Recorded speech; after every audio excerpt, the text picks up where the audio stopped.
ఇప్పుడు నేను మీతో సేమియా పాయసం ఎలా తయారు చేసుకోవాలో ఇప్పుడు చూపిస్తానండి.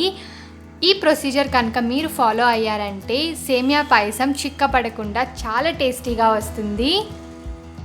ఇప్పుడు సేమియా పాయసం ఎలా తయారు చేసుకోవాలో చూద్దామండి. దీనికోసం మనం స్టవ్ ఆన్ చేసుకొని పాన్ పెట్టుకోవాలి.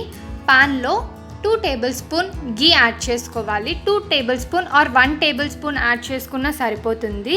సో 1 టేబుల్ స్పూన్ గీ యాడ్ చేసుకున్న తర్వాత ఇందులో డ్రై ఫ్రూట్స్ని యాడ్ చేసుకోవాలి. నేను ఇక్కడ కిస్మిస్ని తీసుకున్నాను.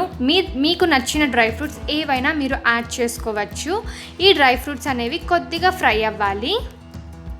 చూడండి, ఇప్పుడు ఈ డ్రై ఫ్రూట్స్ బాగా ఫ్రై అయిపోయాయి కదా. ఇప్పుడు నేను వీటిని ఒక ప్లేట్లోకి తీసి పెట్టేసుకుంటున్నాను.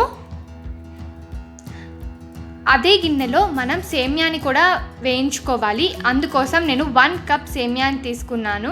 1 కప్ సేమియాని తీసుకొని బాగా రోస్ట్ చేసుకుంటున్నాను. గోల్డెన్ బ్రౌన్ వచ్చేంత వరకు మనం వీటిని బాగా వేపుకోవాలండి. ఈ సేమియా పాయసం చాలా టేస్టీగా ఉంటుంది. మనకి డాబాస్లో, పంజాబీ డాబాస్లో కీర్ దొరుకుతుంది కదా, సేమియా కీర్ సేమ్ అలాగే ఉంటుంది. చాలా టేస్టీగా ఉంటుంది. ఒక్కసారి ట్రై చేయండి. చూడండి, గోల్డెన్ బ్రౌన్ వచ్చేంత వరకు మనం ఫ్రై చేసుకోవాలి.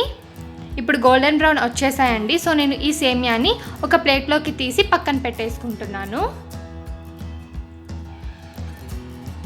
చూడండి, ఇలా సేమియాని మనం తీసుకొని ఒక ప్లేట్లో కానీ బౌల్లో కానీ పక్కన పెట్టేసుకోవాలి. ఇప్పుడు నేను 1 కప్ సేమియాకి 3 కప్స్ మిల్క్ యాడ్ చేస్తున్నాను. సో చూడండి, 3 కప్స్ మిల్క్ యాడ్ చేస్తున్నాను. అలాగే 1.5 కప్ వాటర్ యాడ్ చేస్తున్నాను. ఇలా 1.5 కప్ వాటర్ యాడ్ చేసుకున్న తర్వాత మనం బాగా పాలను మరిగించుకోవాలి. చూడండి, ఇలా బాగా బాయిల్ అయ్యేటప్పుడు మనం ఇందులో ముందుగా రోస్ట్ చేసి పెట్టుకున్న సేమియాని కూడా యాడ్ చేసుకొని బాగా ఉడకనివ్వాలి. మీరు పాలు వద్దు అనుకుంటే నీళ్ళల్లో కూడా ఉడికించుకొని లాస్ట్లో కొద్దిగా వేడిగా ఉన్నప్పుడు పాలని యాడ్ చేసుకోవచ్చండి, కాచిన పాలని. కానీ పాలల్లో సేమియా ఉడికితే చాలా టేస్టీగా ఉంటుంది. అందుకే నేను పాలల్లో ఉడికిస్తున్నాను. చూడండి, ఇలా సేమియా మొత్తం బాగా ఉడికిపోవాలి. ఒక 5 మినిట్స్లో మనకి సేమియా బాగా ఉడికిపోతుంది. ఇలా సేమియా బాగా ఉడికిన తర్వాత ఇందులో నేను 1 కప్ షుగర్ యాడ్ చేసుకుంటున్నాను.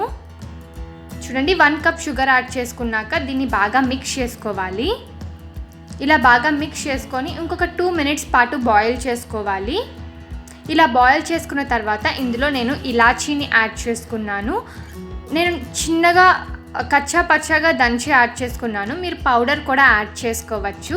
ఇలా యాడ్ చేసుకున్న తర్వాత ఒకసారి మిక్స్ చేసుకొని మనం ముందుగా డ్రై ఫ్రూట్స్ని వేయించుకున్నాం కదా, వాటిని కూడా యాడ్ చేసేసేయాలి. వాటిని కూడా యాడ్ చేసేసి ఒక్కసారి మిక్స్ చేసేసేయాలి. చూడండి, ఇలా బాగా మిక్స్ చేసేసాం కదా. ఇప్పుడు అంతే అండి, రెడీ అయిపోతుంది. కొంచెం మనం స్టవ్ ఆఫ్ చేసుకున్న తర్వాత మీరు దీంట్లో కాచి చల్లార్చిన పాలని యాడ్ చేసుకొని మిక్స్ చేసుకున్నారంటే చాలా టేస్టీగా ఉండే సేమియా పాయసం రెడీ అయిపోతుంది. ట్రై చేసి చూడండి, మీకు చాలా నచ్చుతుంది.